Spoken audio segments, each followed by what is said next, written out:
नमस्कार सर्वांना। आज आपण बनवणार आहोत चॉकलेट सिरप। त्यासाठी मी हे सर्व साहित्य घेतलेलं आहे। तर चला मग आपण सर्वप्रथम मिल्क घेणार आहोत, वॉटर घेणार आहोत आणि त्याच्यानंतर मिल्क पावडर घेणार आहोत आणि नंतर कोको पावडर घेणार आणि हे सर्व मिश्रण आपल्याला मस्तपैकी एकजीव करायचं आहे।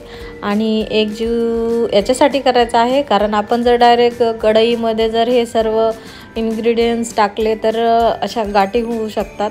त्यामुळे आधीच आपल्याला त्याच्या सर्व गाठी अशा फोडून घ्यायच्या आहेत आणि फोडल्यानंतर बघायचं की आहेत का गाठी।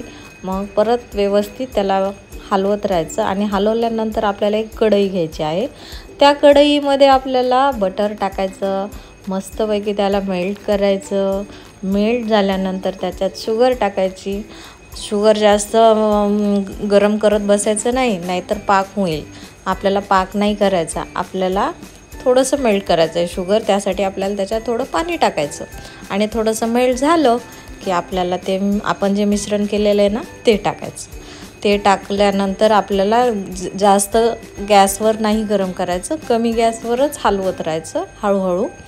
आणि मग त्याला असं बघायचं की जास्त काही त्याला घट्टपणा नाही आलेला। मग थोडंसं असं गरम झालं की त्यानंतर त्याला घट्टपणा येण्यासाठी आपल्याला त्याच्यामध्ये हे टाकावं लागेल कॉर्नस्टार्च। तर त्यासाठी मी 2 स्पून कॉर्नस्टार्च घेतलं आणि त्याच्यात वॉटर टाकलं आणि त्याच्या गाठी फोडून घेतल्या आणि मस्तपैकी त्याला एकजीव केलं आणि मग त्या मिश्रणामध्ये टाकलं आणि मिश्रणात टाकलं की त्याला मस्तपैकी असा घट्टपणा यायला लागतो। बघा घट्टपणा आलाय की नाही। आणि मस्तपैकी आपल्याला जेवढं घट्ट पाहिजे ना तेवढा वेळ आपल्याला गॅसवर ठेवायचं आहे। पण तसं हे जर मिश्रण आपल्याला नंतर थंड झाल्यानंतर घट्ट आणखीन दिसणारच आहे। त्यासाठी जास्त पण खूप घट्ट नाही करायचं कारण ते थंड झाल्यावर घट्ट होतंच।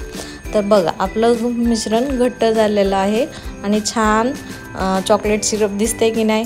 तर आपण मस्तपैकी ब्राउनीसोबत या केकसोबत हे चॉकलेट सिरप खाऊ शकतो।